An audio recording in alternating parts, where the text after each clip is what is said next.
부활절 이후 맞이하는 두 번째 주일입니다. 오늘도 부활하신 주님께서 여러분의 가정과 자녀 하시는 모든 일들 가운데 함께 하셔서 남은 여생도 부활의 신앙으로 신앙의 경주를 잘 달려가실 수 있는 복된 성도들이 되시기를 간절히 소망합니다. 기독교에 있어서 부활 신앙은 참으로 중요하기 때문에 부활의 주님을 맞이하는 성도들에게 바라면 너나 할 것 없이 신앙의 변화가 일어나기를 모두 다가 원합니다. 이 부활 신앙이 매년마다 찾아오는 절기의 신앙으로 남게 되어지면 아무런 변화도 일어나지 않지만 부활 신앙이 우리의 삶이 되어지면 신앙의 변화가 일어나기 시작합니다. 오늘은 많은 변화들 가운데에 첫 번째 시간으로 말에 관하여서 살펴보면서 말의 변화가 일어나기를 간절히 소망하는 마음으로 함께 말씀의 은혜를 나누어 보고자 합니다. 어느 시골 작은 성당 주일 미사에서 신부를 돕고 있던 한 소년이 제단의 성찬으로 사용할 포도주 그릇을 실수로 그만 떨어뜨리고 말았습니다. 이 신부가 소년의 뺨을 치며 소리를 지릅니다. 어서 물러가고 다시는 제단 앞으로 오지 말아라. 이 소년은 장성하여 공산주의의 대지도자인 유고슬라비아의 티토 대통령이 되었습니다. 또 다른 도시의 성당 주일 미사에서 신부를 돕고 있던 한 소년이 똑같이 제단의 성찬으로 사용할 포도주 그릇을 실수로 떨어뜨리게 되었습니다. 이 신부는 이해와 동정이 어린 사랑의 눈으로 그를 바라보며 조용히 다가가서 소년의 귀에 속삭이며 말을 합니다. 괜찮아. 내가 신부가 되겠구나.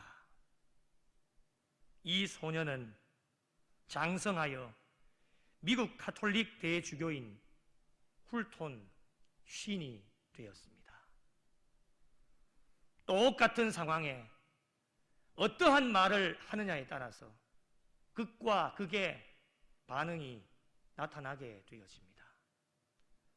사랑하는 성도 여러분, 부활의 주님을 맞이하시고 내 입에서 어떠한 말들이 흘러나오고 있으십니까? 부활주일 이후 단 한 주간이지만 여러분의 말에 변화가 있으십니까? 부활주일을 맞이하면서 모두 다가 하나님 앞에 이제 남은 여생은 부활 신앙으로 살아가겠다라고 결단을 하였을 텐데 말이지요. 결단은 곧 변화로 이어지는 것이 정상인데 작은 것이라 할지라도 우리의 삶에 변화가 일어나고 있으십니까? 말이라고 하는 것은 마음속에 있는 것을 표현하는 것이기에 어떤 마음을 가지고 있느냐에 따라서 극과 극의 반응들이 나오게 되어집니다. 저희들의 마음속에 하나님 사랑, 예수님 사랑, 경건함과 선하고 온유하고 긍휼의 마음들이 우리에게 있다면 우리의 입술을 통해서 나오는 말이 사람을 살려내는 말을 하고 칭찬과 격려의 말, 어떤 누가 되었든지 상대방을 세워주는 말, 믿음과 긍정의 말들이 나오게 되어집니다. 그러나 여러분, 우리의 마음속에 부활하신 주님이 함께 계시지 않고 우리의 마음에 사랑이 없고 긍휼의 마음이 없고 악한 마음이 있으면 사람을 죽이는 말과 의심과 저주의 말, 부정의 말, 안 된다는 말이 우리의 입술에서, 우리 혀를 통해서 나올 수밖에 없습니다. 우리 하나님께서 사람에게 주신 특별한 선물 중에 하나가 바로 언어인데, 말로 인하여서 사람을 살리기도 하고 소망과 희망을 주기도 하고 교회가 영적으로 성장을 하기도 합니다. 또 한편으로는 말로 인해서 사람을 실족하게 하기도 하고 상처와 좌절과 낙심, 교회가 어려움에 처하고 결국에는 교회를 떠나게 되어지는, 더 안타까운 것은 예수님을 떠나게 되어지는, 하나님 나라가 확장되어지는 것이 멈추어지는 안타까운 일들이 우리의 입술을 통해서 생겨나게 되어집니다. 그러므로 우리 자신의 마음을 잘 다스릴 수가 있어야 됩니다. 사람들 스스로가 마음을 다스릴 수 없기 때문에 부활하신 주님께서 우리의 심령 가운데 찾아오셔서 그 부활의 주님이 우리의 심령 가운데 내주하여 주실 때에 마음이 날마다 깨끗하게 되어지고 거룩하게 되어지며 입술의 아름다운 열매를 맺어나갈 수가 있는 것입니다. 그런 의미에서 오늘 우리에게 주시는 말씀은 우리가 부활 신앙으로 살아가고 있음을 증명해 보일 수 있는 가장 좋은 방법 중에 하나가 바로 아주 중요한 혀, 말에 관하여서 우리 하나님께서 오늘 저희들에게 교훈하여 주고 계십니다. 오늘 본문에 혀가 얼마나 큰 위력을 가지고 있는지를 우리에게 비유로 말씀하여 주고 계시는데요, 이 위력이라고 하는 것은, 큰 힘이라고 하는 것은 좋은 위력이 있고 나쁜 위력이 있습니다. 3절에 보니 말들의 입에 재갈을 물리는 것이다. 말을 부리려면 말의 입에 재갈을 씌우게 되어지는데 그 말의 입에 재갈을 물리면서 말보다도 더 작은 사람의 체구로 큰 말을 움직이게 되어지는 것을 보게 되어집니다. 하나님께서 주신 지체 가운데 이 혀라고 하는 것은 우리 머리부터 발끝까지 굉장히 작은 부분이라 할지라도 말의 입에 작은 재갈이 큰 말을 움직여 나가듯이 혀가 작지만 아주 큰 힘을 발휘할 수 있다고 하는 것을 우리에게 비유로 말씀하고 계십니다. 4절의 말씀에 보니 배를 봐라. 크고 광풍에 밀려가는 것이 아주 작은 키 하나로 사공이 마음대로 운행을 하여 나가듯이 하나님께서 주신 혀가 작다 할지라도 건전하게 사용하기만 하면 아주 큰 힘을 발휘할 수 있다고 하는 것을 비유로 말씀하고 계십니다. 그리고 혀가 우리의 몸의 작은 지체이지만 오늘 본문 5절 말씀에 보니 작은 불이 얼마나 많은 나무를 태우는가. 여러분, 불이 날 때에 큰 불부터 나지 않습니다. 아주 작은 불씨 하나가, 그 불씨가 나기 시작해서 큰 불이 이루어져서 많은 것들을 한꺼번에 태우는 것들을 보게 되어집니다.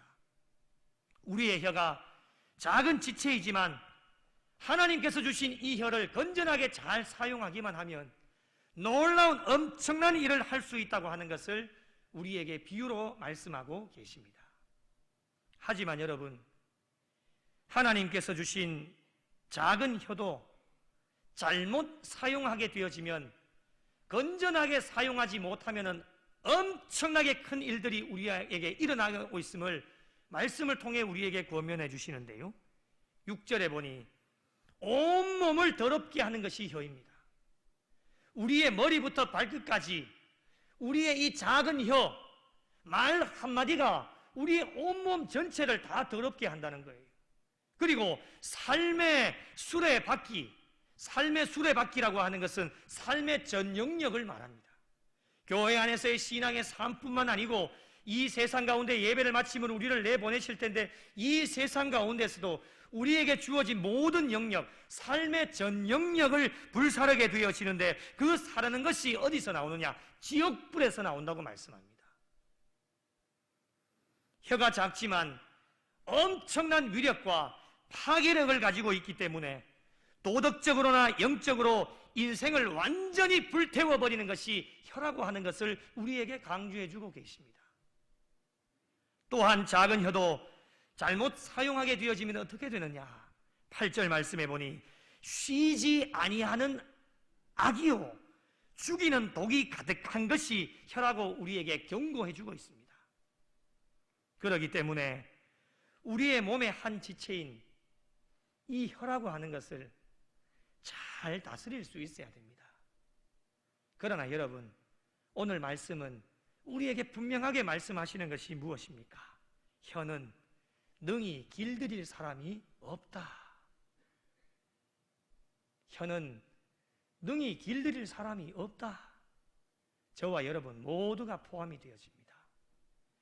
7절에 여러 종류의 짐승과 새와 벌레와 바다의 생물들은 다 사람들이 지금까지 다스리고 길들여 왔지만 혀만큼은 절대로 사람이 길들일 수 없음을 우리에게 강력하게 말씀을 통하여 우리에게 경고해 주고 계십니다.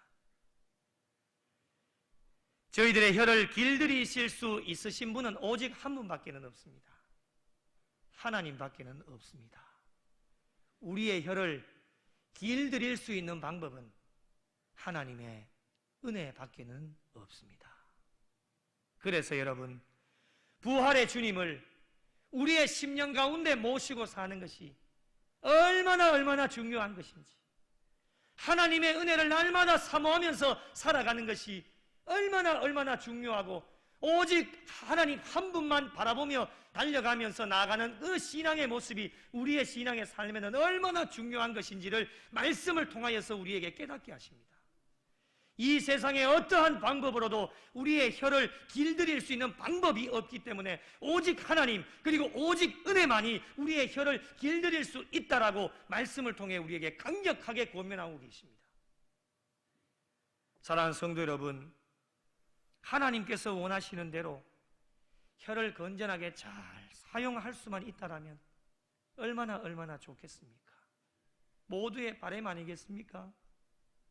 그러나 여러분, 연약한 인간인지라 이 시대를 살아가면서 하나님께 마땅하지 않은 일들이 우리의 삶 가운데 계속 일어납니다. 그것이 무엇입니까? 혀의 이중성 때문입니다. 혀의 이중성. 오늘 말씀해 보니 하나님께서 주신 혀로 오늘 또 우리는 하나님의 입술로 하나님을 찬송합니다. 하나님 앞에 기도합니다. 말씀을 듣고 아멘으로 화답합니다. 사랑합니다라고 고백합니다. 축복합니다라고 서로를 칭찬하고 격려합니다. 그것이 우리의 입술을 통해 지금 나가고 있습니다.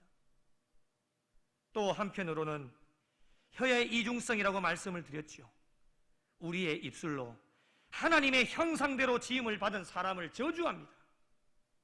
우리의 입술로 사람을 저주합니다. 하나님을 찬송하던 입술로 사람을 저주합니다. 악을 토해냅니다. 욕을 합니다. 시기하고 질투합니다. 미워합니다. 부정을 말합니다. 안 된다는 겁니다. 그것이 우리의 입술을 통해서 지금 나가고 있습니다. 이것이 혀의 이중성입니다, 여러분.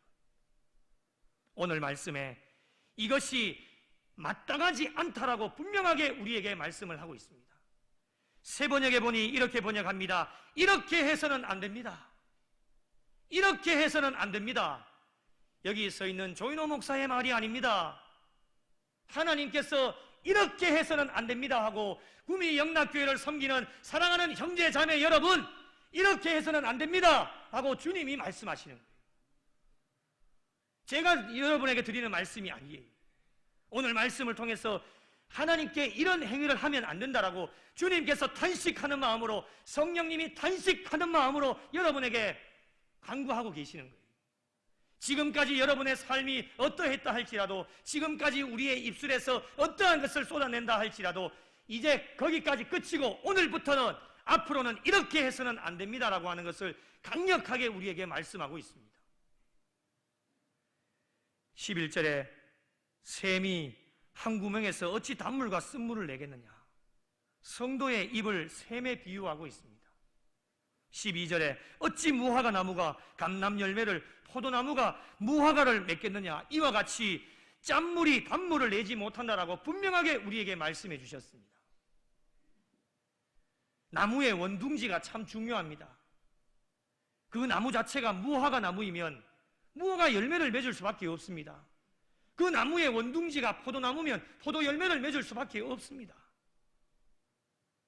그러므로 저희들이 말하는 것의 원둥지는 마음이지 않습니까? 이 마음이 어떠한가에 따라서 결과도 달라지게 되어집니다. 우리가 부활의 주님을 모시고 살아가는 성도들의 마음은 늘 은혜의 마음이 되어야 됩니다. 사랑의 마음이 되어야 됩니다. 우리 안에 어떠한 마음을 품을까 고민하고 계십니까? 빌립보서 2장 5절에 너희 안에 이 마음을 품으라. 곧 그리스도 예수의 마음이니, 예수의 마음을 품고 있으면 우리는 사람을 살려내는 말을 하고 상대방을 칭찬하고 격려의 사랑의 마음, 그 은혜의 마음이 그대로 입술을 통하여 우리의 혀를 통하여서 상대방에게, 모든 사람들에게 전달되어질 수밖에 없습니다. 그래서 부활 신앙으로 살아가는 자들의 가장 큰 특징 중에 하나가 마음의 변화입니다. 이 마음의 변화가 일어나면 자동적으로 따라오는 것이 말의 변화가 일어날 수밖에 없는 것입니다. 우리가 지난주일 부활의 주님께서 함께 하시고 그 부활의 주님의 감격과 은혜와 소망을 받아 누렸기 때문에 앞으로의 우리의 신앙의 삶은 꼭 필요한 말만 할 수 있는 훈련을 해야 됩니다. 쓸데없는 말로 인해서 서로에게 피해가 가지 않도록 모두 다가 함께 노력하면서 훈련해 나가면서 나아가는 것이 우리의 신앙의 삶이 되어야 합니다. 특별히 우리는 하나님을 믿는 성도 아닙니까? 세상 사람들에게 구별되어져 있는 자들이기 때문에 세상의 언어를 사용하는 것이 아니라 하나님의 언어, 천국 방언을 통하여서 만나는 모든 사람들에게 유익이 되고 덕이 될 수 있는 신앙의 삶이 되어야 합니다. 베드로전서 4장 11절에 누가 말하려면 하나님의 말씀을 하는 것 같이 하라고 우리에게 분명하게 말씀해 주셨습니다. 오늘도 말을 하고 싶습니다. 하나님께서 주신 입술이 있고 혀가 있기 때문에 오늘도 얼마나 많은 말을 하고 싶겠습니까? 침묵하며 말을 안 하면 제일 좋겠지만요, 입술이 열려져 있기에 말을 해야 됩니다. 그러면 누가 말하려면 하나님의 말씀을 하는 것 같이 하라고 분명하게 우리에게 권면하여 주셨듯이 우리의 입술을 통해서 나가는 것이 악한 말, 거짓되고 망령된 말, 저주의 말, 유혹의 말, 헛된 말, 아첨의 말, 속이고 거짓되어진 말이 우리의 심령 가운데 있다면 모든 것들을 이제는 다 버리고 앞으로 남은 여생은 부활의 증인으로 부활 신앙으로 살아간다고 한다면 천국 방언을 사용하여서 모든 사람들에게 유익이 되어지는 신앙의 삶이 될 수 있어야 합니다. 천국 방언 무엇이 있을까요? 말씀을 준비하면서 함께 훈련을 좀 해보면 좋겠습니다. 이 훈련하지 않으면 우리의 입에 습관이 되고 배이지 않으면 절대로 되어지지 않습니다. 그러나 하나님 은혜 받고 부활의 주님 우리의 심령 가운데 계시면 훈련하다 보면 충분히 가능합니다. 이 천국의 언어 어떤 것이 있을까? 제가 몇 가지를 여러분에게 말씀을 드릴 텐데 우리 함께 해보면 참 좋겠습니다. 우리 앞뒤 좌우로 하셔도 되고 옆으로 하셔도 되고 오늘 온라인으로 예배를 드리시는 분들도 함께 가족들하고 함께 해보면 참 좋겠습니다. 좀 영혼을 담아서 그렇게 하면 참 좋겠습니다. 자, 제가 먼저 한번 해보겠습니다. 죄송합니다. 뭐 죄송할 일이 별로 없는데 죄송할 일이 없어도 죄송합니다 한마디 하면 끝납니다. 다시 한번요. 죄송합니다. 좀 영혼을 담아서요. 딱딱하게 하지 마시고 다시 죄송합니다. 미안합니다.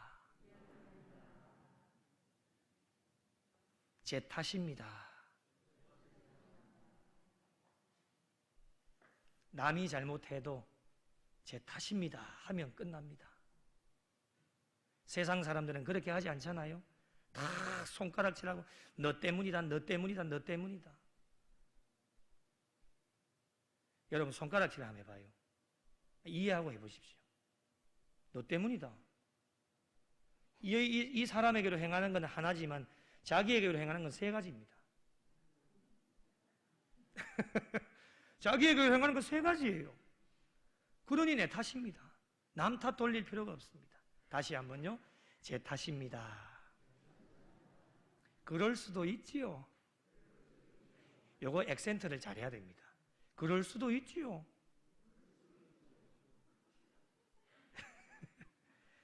또 한번 잘하셨습니다. 아니 사람이 어떻게 100% 완벽합니까? 못하고 실수할 수도 있잖아요. 그래도 잘하셨습니다. 다시 한번 잘하셨습니다. 최고입니다.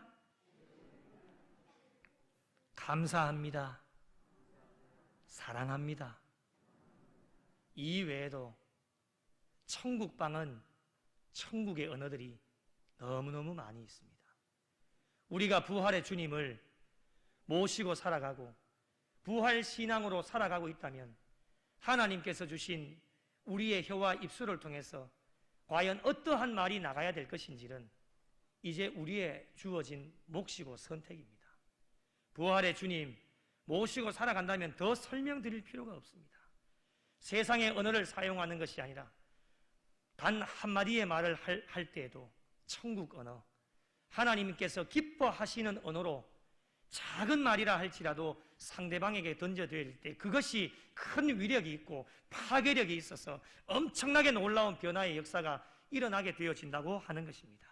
우리 구미영락교회에 속한 모든 성도들이 부활의 신앙을 가지고 나아갈 때에 저희들의 말 한마디가 긍정의 말, 그리고 하나님이 기뻐하시는 말이 되어져서 우리의 삶을 통해서 던져지는 그 말 한마디로 이제 앞으로 남여생, 이제 이후에 우리 구미영락교회가 성령의 불로 활활 타오르게 될 줄로 믿으시기 바랍니다. 저희들의 말 한마디로 식어졌던 믿음이 다시금 회복되어지고 소생되어지는 하나님의 역사가 우리의 말 한마디를 통해서 일어나기를 간절히 축복합니다. 희망과 용기를 잃었던 자들이 우리의 말 한마디를 통해서 다시금 소망과 희망을 얻을 수 있는 모든 곳에서 소생되어지는 하나님의 역사가 우리의 말 한마디를 통해서 일어날 수 있기를 간절히 축복합니다.